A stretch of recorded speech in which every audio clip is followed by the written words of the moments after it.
So now I think I have to connect with Francesca Bewer. I'm here. Hello. Okay. We can't see you, but we heard. It's okay like this? Can you hear me? Okay. Can you hear me? Yes, yes. Francesca Bewer is research curator for conservation and technical studies programs and director of the Mellon Foundation founded Summer Institute for Technical Studies in Art at the Harvard Art Museum. And the paper she presents today is titled Technical Studies in the Field of the Fine Arts, the Fogg Museum and the Emergence of Conservation. Please, I could see. Please. Let me share my screen. All right.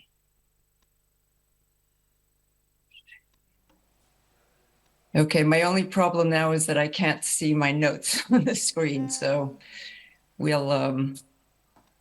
I'll do my best. Anyway, thank you so much for inviting me to join this conference. Thank you to the organizers at the Prado. Thank you to Marco, and thank you for everyone who has spoken so far. And I feel like you've made my job a little bit easier by mentioning a number of the players from the Fogg. So in such a full way, so I won't have to go into too much detail about them. So I'm going to start with Edward Forbes, who was the second director of the Harvard Art Museums, then called the Fogg Museum of Art, and start shortly after World War I, which had greatly affected him because he had spent some time in Italy volunteering for the American Red Cross and was deeply disturbed by the devastation, and also very sort of consoled by contact to art when he had it. And he came back to the United States and felt like it was his duty to try to convince his fellow citizens, and especially people in the art world, that it was important to do their best to preserve the works of art in their care, and also for artists to make sure that they were using durable materials, the best materials they could, in order to for their art to be preserved into the future. And so he was invited to give an important keynote speech to one of the big organizations or associations that still exist today, the College Art Association, which some of you may know, which meets regularly annually. And he addressed this gathering with a plea, really, to consider the importance of conservation, and in relation to that, also the importance of the instruction in the technique of painting and physical care of works of art. And these are all points that are not new to any of you, I'm sure, but it was really the first time that he, or anyone for that matter, gave such a talk on this topic in the United States on such a wide platform. His keynote speech was also published in Art Bulletin, and which was also widely distributed and also still exists today. And so I would be curious afterwards to find out from people in the audience and from other speakers whether this is the kind of journal that would also have been read by people across the great pond, as we say. In fact, that's a question that I have about technical studies in the field of fine arts too. So these three the necessities for understanding the techniques of not just paintings, but works of art were sort of underpinned what he was aspiring to create at the Fogg Museum, and that is to create a sort of a laboratory for art and a school where painters and students and future collectors and museum professionals might learn about the chemistry of art and about in a very hands-on way about the authenticity of pictures and the importance of understanding how things were made in connection with that, and how best to care for works of art. He had started early on in his great interest in techniques and in art making. He was a collector from quite a young age. He also was a painter, quite accomplished, not well known. And he started collecting and was very influenced by Charles Eliot Norton, who was the Nestor of art history in this country, who taught at Harvard, where Forbes studied, and who himself was a great acolyte and influenced by Ruskin, who many of you know also was a great promoter of sort of understanding how works of art were made, and especially practicing oneself, although he himself wasn't that accomplished, what I understand. Denman Ross was a collector. He was a local collector, very influential, a trustee of the Museum of Fine Arts. He also taught at Harvard and was one of the two people at Harvard who taught about design and about theory of design that was very influential throughout the country. And Denman Ross especially was someone who sort of pushed Edward Forbes to learn about painting through painting. And that is something that Forbes really took to heart. And when he first started collecting, and I should remind many of you that at that time, the museums in the United States were for the most part made up of mostly of replicas, plaster casts, electrotypes, photographs, prints, although it also had a pretty decent collection of art prints and drawings, but those were sort of being taken care of at the Museum of Fine Arts. But he started collecting early Italian paintings, and he didn't have a lot of money, even though he came from quite a well-to-do family in Boston. So he needed to make sure that he wouldn't be sort of bamboozled into buying something, paying more than he needed to for what he was buying. But he was also enamored almost immediately with works of art that were not in necessarily the best condition, but that showed something about the making or the whole process of how something was made. And here you can see a detail of this triptych in which the Incarnatura is sort of worn through, and you can see the Verdaccio showing through. So he started collecting. He did early on succumb to some deceptive restoration with this Benozzo Gozzoli, which had been restored. I think it had actually been through Hauser's hands in Berlin. And he, interestingly enough, decided to have the restoration removed in order to get down to the original hand of the artist. And that's something that he did with a number of paintings, something we wouldn't do today, but that was something that he felt was important to actually try to understand what he actually had.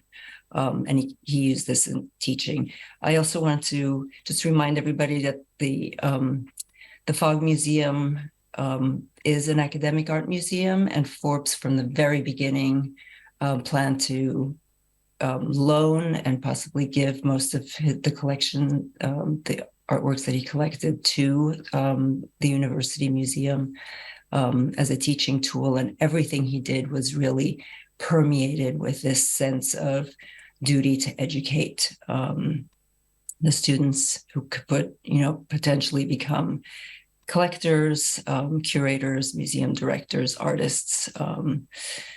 and send them out into the world and, you know, do the right thing. This is another example of an early painting that he acquired. He first saw it when it was in the condition that we see in the black and white photograph, didn't have enough money to buy it. It later showed up in the market around 1908. Again, he didn't have enough money, but he was after Crivelli had a chance to do his wonderful, albeit deceptive restoration, was able to acquire it. And in this case, having the whole sort of history documented photographically, he decided to keep it as a teaching tool as it is. And as Forbes was sort of keen to learn about art making and techniques himself, he very avidly sought to collect as much of the reference literature that he could. He collected art materials, especially inspired by a trip to Munich, where he saw Ernst Berger's display of sort of early Italian painting materials and techniques. And he created a little display inspired by that at the art museums. He used a lot of these materials for experimentation on his own and also in his teaching. He became the director in 1909 and immediately insisted on teaching a course that was very sort of hands-on. And this was teaching an art history course. So there's a very strong connection throughout this history between the history of art department and the museums. In fact, most of the people actually ended up being housed in what became the future Fogg building. So around 1915, he also brought on board Paul Sachs, who was the oldest son of the Sachs banking family, and who was also a great lover of art, who sort of abandoned his banking career in order to become his assistant and then associate director. And between the two of them, they really managed to create an amazing sort of magnet, a place for training of, as the years progressed, of museum professionals.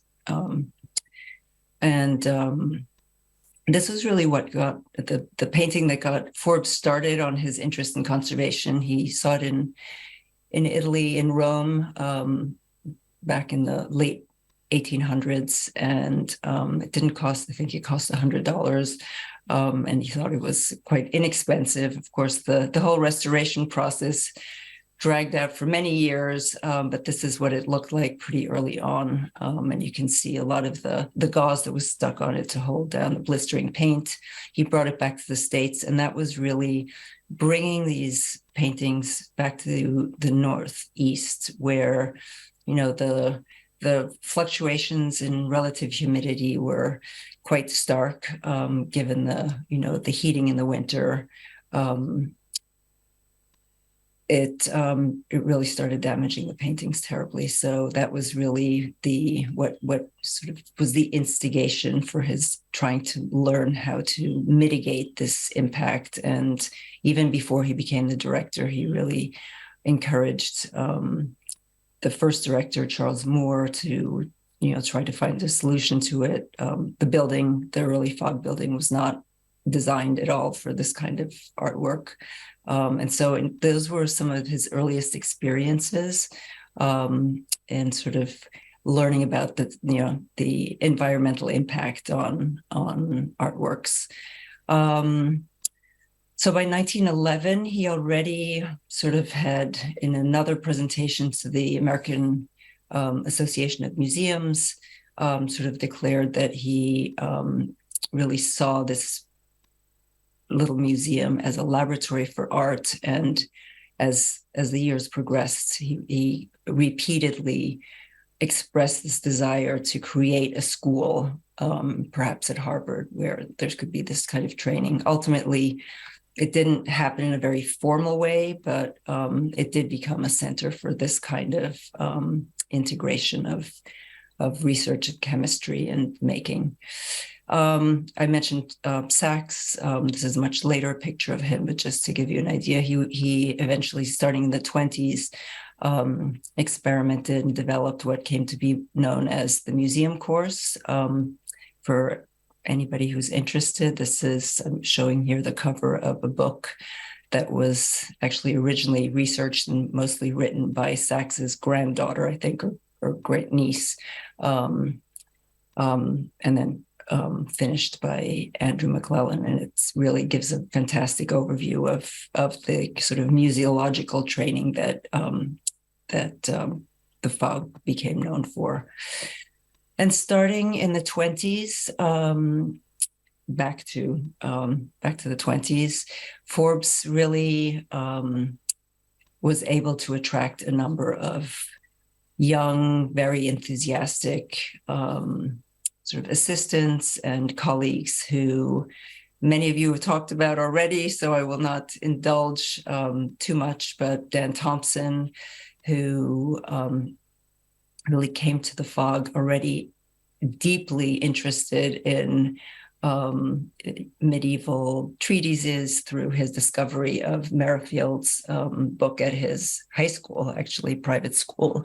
And he had a background, I mean, he was a chemistry student at Harvard, very precocious, and he ended up becoming Forbes's first real assistant in this kind of more scientific research. And as we've heard, he was sent off to Europe and spent time with many of the characters we've talked about as well, and really, in a way, helped to also forge that relationship or an understanding of what Forbes was trying to achieve at the museum. One of the things that I unfortunately don't have enough time to talk about is that, and going back to something that, a question that someone asked yesterday, there was another great trial. It wasn't so much about a forgery, but about sort of authentication or attribution of an artwork, and that was the Hahn versus Devine trial, which was really gathered a lot of the experts, and especially the scientific experts around. Brought them in to testify on, especially on scientific evidence about whether or not this painting that was touted as another copy of La Belle Ferronnière, which is at the Louvre, was actually the real thing. And Thompson was with Laurie at the time when he gave his deposition and was doing research, and so that was a very interesting sort of moment for him to be exposed to all of those characters. He eventually, as you've heard, left the Fogg and went on to the Courtauld and to other things, first to Yale. And Alan Burroughs, as you see here, this is the very beginning of his interest in X-rays, when he discovered that the X-rays actually also captured the design on the mummy case. Forbes used a lot of this sort of documentation about the scientific work that was going on at the Fogg in order to try to raise money for a new building back in the mid-20s. And he successfully convinced the university to let them piggyback onto this big capital campaign for the business school and for the chemistry department at Harvard. And so this really fit into to that whole bigger sort of design of the president at the time to create this sort of more scientifically based institution. They managed very successfully to raise a lot of money. In fact, one of the donors was John D. Rockefeller Jr., who gave a staggering $250,000 back in 1924, which I looked up yesterday, which amounts to about $4,400,000 in today's day. And that was mostly towards research into the chemistry of painting. So what I don't understand is where all the money ended up, because the conservation department has, for decades struggled to find enough funding, or Forbes has struggled to find enough funding for the research department. They did succeed in raising the money for the new museum. And this is it. We're still in it. It's been renovated by Renzo Piano since then, and by others before that, with enough space to integrate, a studio for him to teach in, for Burroughs to have a space for his growing collection of shadowgraphs, for a little chemistry space, and also he really envisioned this as a place for students to sort of, as they walked through the galleries to get to the classrooms, to be sort of infected by the art that they passed by. And in 1927, shortly after the new building opened, George Stout was hired to become, who had come to Harvard, attracted by what Forbes was doing there, and to pursue a PhD in art history. Became his assistant, taught some of his courses, and eventually became the first conservator, before he became conservator, the head of the technical research department, which was established in 1928, I think. And on the right, you see John Gettins, Rutherford John Gettins, who became the first chemist, and who was found by Stout. And together they really, as many of you probably know already, really sort of took off with a more scientific approach to the kinds of problems that Forbes had laid out. Here's just in the background a couple of pages from a document that George Stout produced in 1930, which was a survey of the technical research in the Fogg Museum. It's about 6 pages long, and most of them have to do with research into the design, and composition, and thinking more about theories of design. But these 2 pages sort of capture the list of the kinds of the subjects that they thought would be interesting to pursue on technique of painting and restoration. I sort of printed here for you the ones that he identified as them being already engaged in doing research on. This is by 1930, and it doesn't include everything that they were working on. In order to achieve some of the work that they were attempting to do, they also developed new tools, including this microsectioner, which was a hypodermic needle that was sort of attached to a microscope stand and really allowed you to take samples very accurately for cross sections. They applied this to studies such as this, which I guess is one of the more sort of technical art history for this audience, technical art history examples from their early days, in which they really combined sort of looking at the literature, looking closely at the evidence in the painting itself, and trying to figure out what the nature of especially of the medium was of the painting, and concluded that it was an oil painting, also based on some microchemical analysis.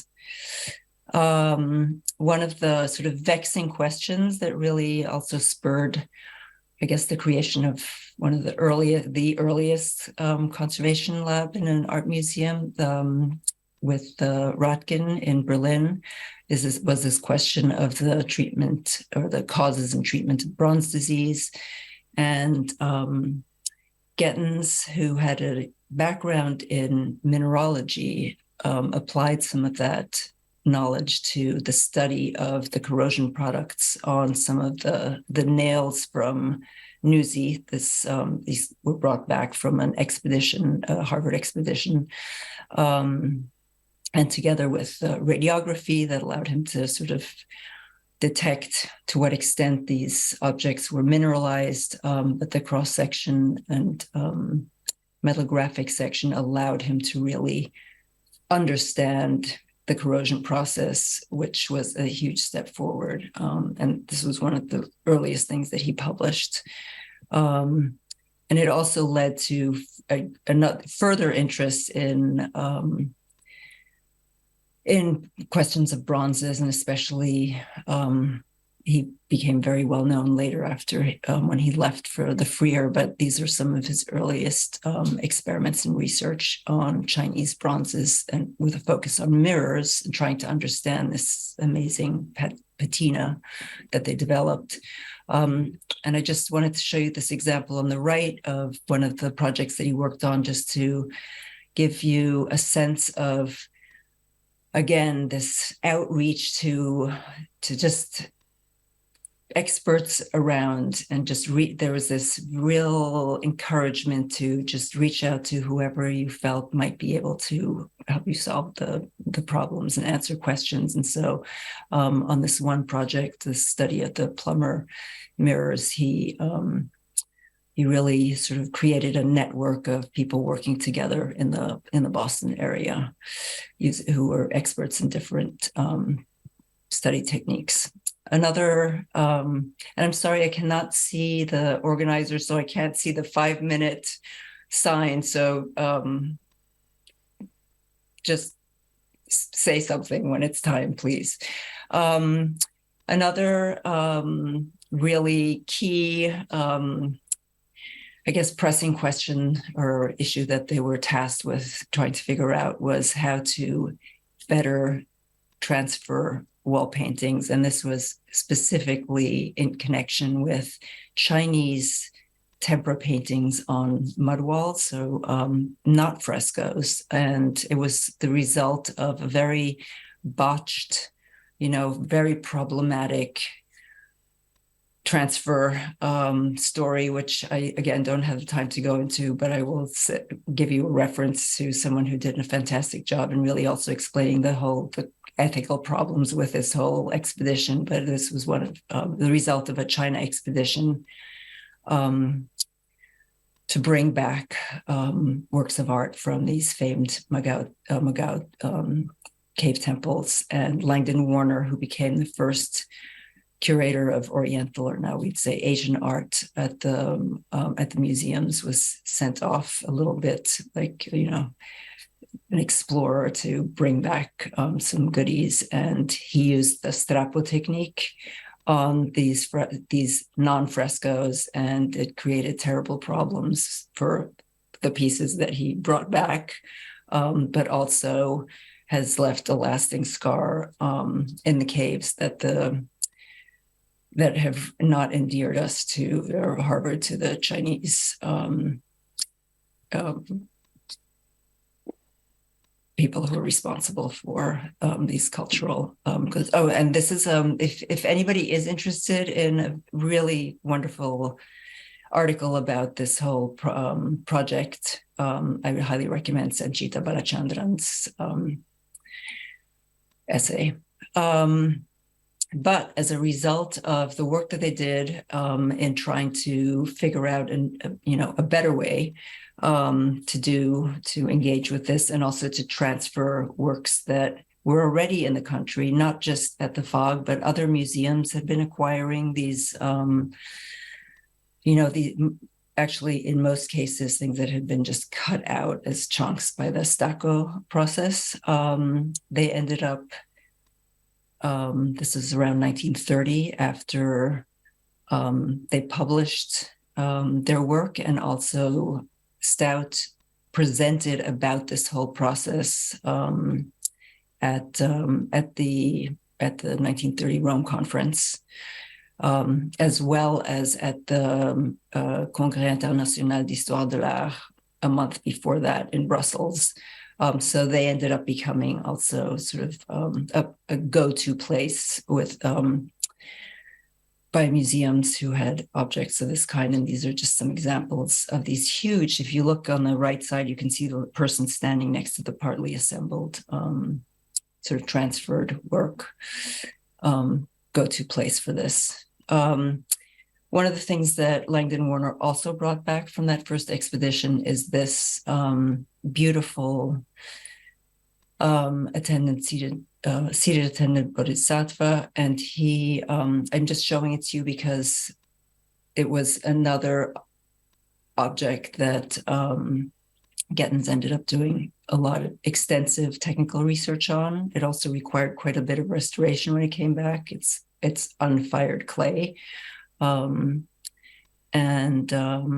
just to also show you the amount of documentation that was produced. And that was one of the things that they really pushed for, that Forbes pushed for also from the restorers who he engaged before the conservation department was created, to really document everything that was done. And Gettens brought that with him, being trained as a scientist.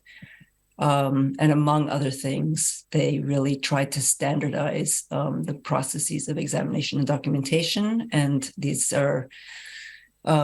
these forms were also published and explained in the publication that they created as a result of or following the Rome conference and the Brussels conference.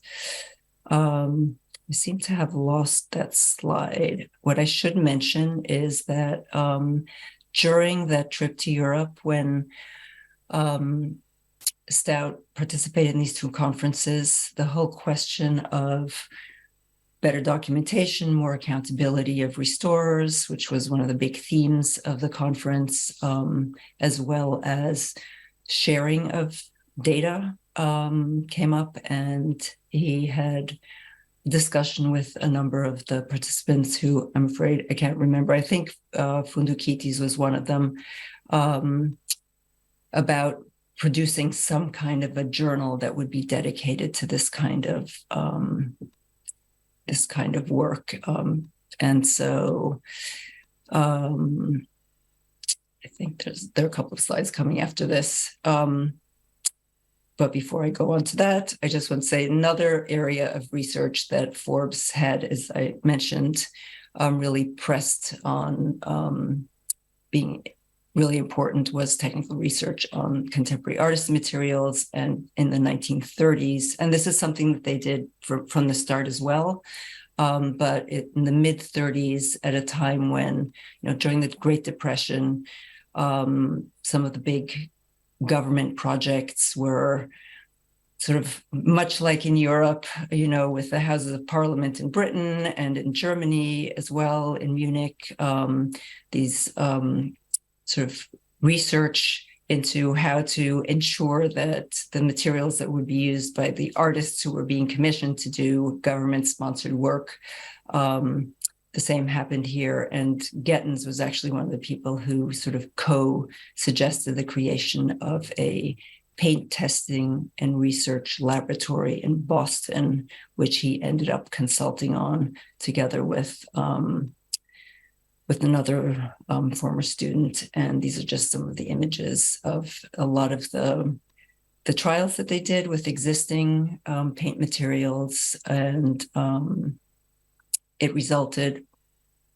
one of the results was the first national standard of an artist's oil paint.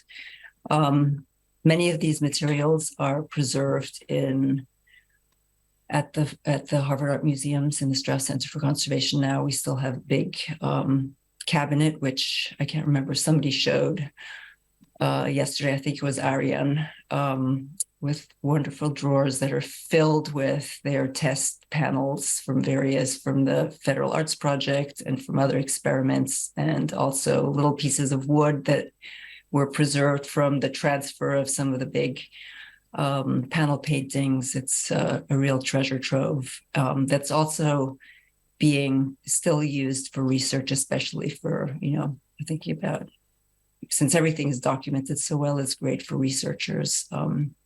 You can see here on the up here, these little white areas on this particular panel, those are actually scrapings from more recent scientists who's come to do some tests and analysis. This is the publication that I was alluding to, Technical Studies in the Field of Fine Arts, which the members of the Fogg edited. And I'm showing you here the sort of front page of the first volume to give you a sense of who is involved in the advisory committee, and you'll recognize some of the characters who we've been talking about over the past couple of days. Really tried to garner a sort of an international group, and it changed slightly over the years as people sort of Eibner died a few years later, so he was replaced. But they really sort of brought together articles that were about artist technique, sometimes written by artists, about restoration processes, about conservation issues, technical analyses. They were published in English. One of the things that was also published were a series of sort of trial data that Gettens and Stout did, and that were eventually sort of brought together in this seminal publication, Painting Materials. Here are just a couple of the other sort of pages, that table of contents that show you. You'll recognize here some of the other people who were among the luminaries discussed here. And I also was just going through it recently because, and I haven't spent enough time because it was really interesting to just look at that. One of the things they did was they abstracted articles from a whole range of different sources. And just, this is just a list of the sources from the abstracts from this one number volume. And you can see that they're from, from industry and from, sort of art history sources and museums and different languages as well. And yes, I've just sort of noted the initials of the people who were sort of linked to those particular abstracts, just out of curiosity to see who was reading what. One thing that was really interesting to me was that all of the German materials were translated or sort of were abstracted by the wife of the restorer, Arcadius Lyon, who was not, not a professional person, but ended up also translating Seco Suardo's treatise, so which has never been published, but which we have a copy of, that was commissioned by Forbes. So that was, there are all these people who are not sort of in the limelight, but who are really sort of interesting and worth studying more of. And this was, I'm sorry, there were just too many, but these are just to give you a sense of the range of topics that were abstracted. So, just this is the kinds of things that they were reading in order to sort of just stay up to date with what was going on. And one of the things that I am very curious about is who actually ended up reading this. Was this actually shared in, with European libraries?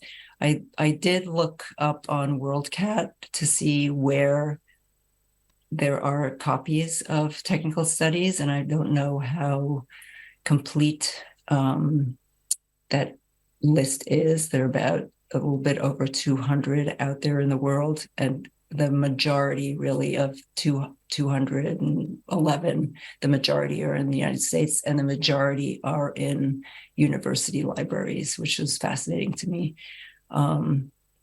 So if anybody knows of copies that are, especially in the non-English speaking libraries, I would be curious, because I think there were 2 in France and 3 in Italy, but all at, like the Biblioteca Hertziana or the American Academy, places like that. And finally, I just wanted to mention that the impact on the students who came through, or the people who ended up training in a sort of unofficial way was very important. The two, Caroline, who ended up marrying Sheldon Keck, and Sheldon were both inspired to go into conservation by Forbes's course and exposure to the restorers and to Stout. And Evelyn Ehrlich came and trained. Everybody learned their chemistry pretty much from Gettens. And from what I gather, there was a real sense of camaraderie and sort of joking and exchange of ideas in the labs as people sort of worked on all sorts of things and eventually specialized. And this is just a picture of one of Forbes's classes. And some of the hands-on, the fresco paintings they did directly on the walls in the Fogg. And just to point out that many of these people were also in Sachs's museology course, museum course, and went on to become museum curators, museum directors, and took this understanding or this sort of sensitivity to these issues along with them, and were among the people who eventually also tended to, create conservation labs or be involved in these conversations. Rorimer was one of them. So that's it. Thank you very much. And I'm sorry that I can't see you.